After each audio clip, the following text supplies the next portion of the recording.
كان يا مكان في يوم مليان جري ولعب بين الكلب بوبي والخرفان اللي بيحرسهم.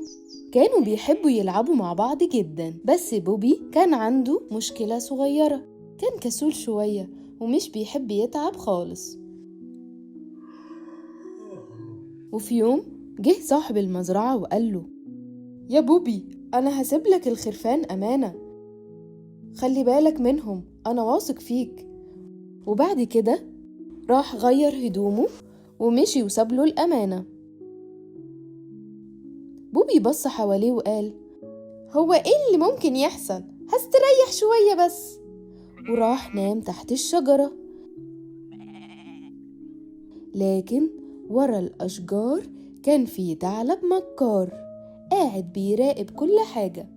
وأول لما اتأكد إن بوبي نام ومحدش بيحرس الخرفان، قام بهدوء ابتدى يقرب من الخرفان خطوة خطوة. الخرفان خافت وجريت وهي بتصرخ: يا بوبي الحقنا يا بوبي، الحقنا يا بوبي، الحقنا يا بوبي.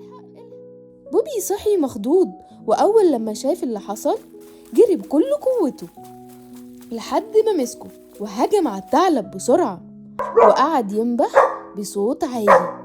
الثعلب خاف وجري بعيد عن المزرعة. الخرفان بعدها جريت على بوبي واتجمعت حواليه. كانوا خايفين، بس دلوقتي بقوا بأمان في وجود بوبي. قالوا له: شكرا يا بوبي. لكن بوبي كان زعلان جدا من نفسه وقال: أنا غلطت، أنا ما كنتش قد الأمانة، كنت ممكن أضيعكم بسبب كسلي.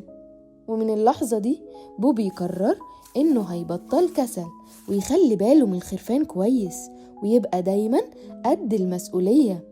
وتاني يوم صحي بوبي بكل نشاط والخرفان حواليه وقال: أنا وعدت نفسي إن أحافظ عليكم ومش هكون كسول تاني. وانتم كمان يا صحابي ابعدوا عن الكسل وكونوا دايما قد الأمانة. وتوتة توتة خلصت الحدوتة.